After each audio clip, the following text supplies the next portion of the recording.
There are a number of recent government proposals that are expected to have a significant impact on private rented sector landlords. The lettings industry is coming under ever greater scrutiny, generating a wide range of viewpoints from many commentators and dividing opinion. With this video, we hope to illuminate some of the key facts for you.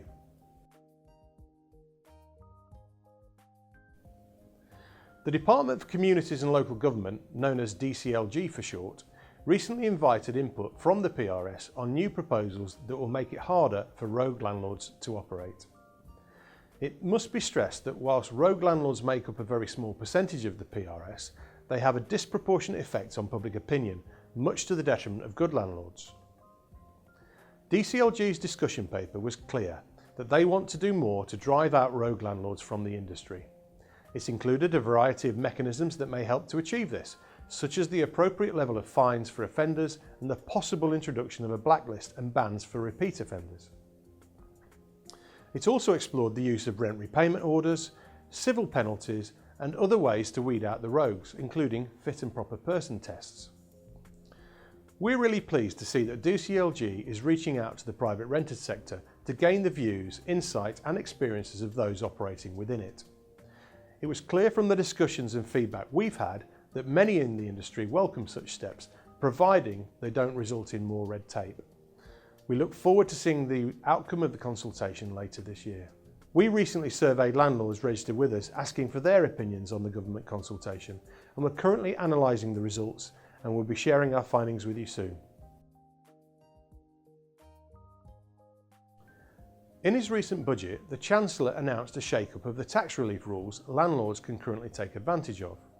The capping of buy-to-let mortgage tax relief to the basic 20% tax rate has been particularly polarising, with many people suggesting that it will drive landlords out of the market and ultimately result in driving rents up. Others, however, have suggested that it harmonises landlord taxation with homeowners who can't claim tax relief on their mortgage repayments, making it fairer for all.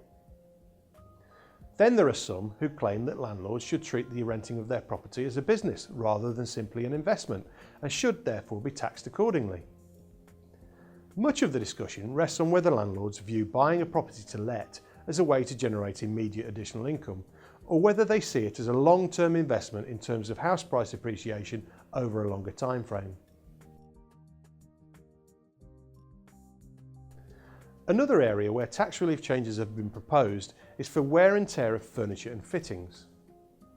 Currently, landlords can claim a wear and tear allowance of 10% of rent received, regardless of the level of costs incurred, meaning that some landlords gain relief where no expenditure has been made, whilst others spending above the 10% level are limited on the relief that they can claim. It's also restricted to fully furnished properties only.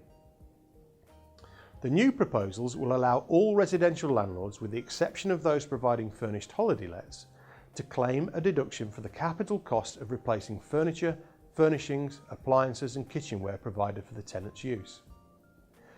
It is important to note that this tax relief is strictly for the replacement of existing furniture and fittings and not for furnishing a property in the first place.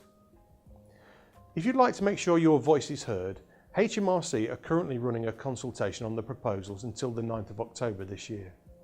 You can find full details of the proposals and how to submit your response in the description below.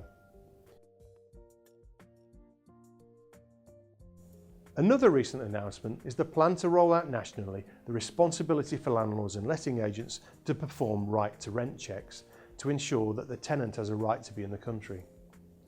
This idea has been trialled in the West Midlands, and whilst the full results have yet to be compiled and released, the government has decided they will press ahead with expanding the scheme to the rest of the UK. You can read more about the pilot scheme on our blog. It's certainly an intriguing time for the private renters sector, and we expect more changes to be proposed. There's still much discussion and debate to be had about the topics we've addressed here, and we expect there to be further amendments to the proposals as time proceeds. We'll be following them closely to see how they develop.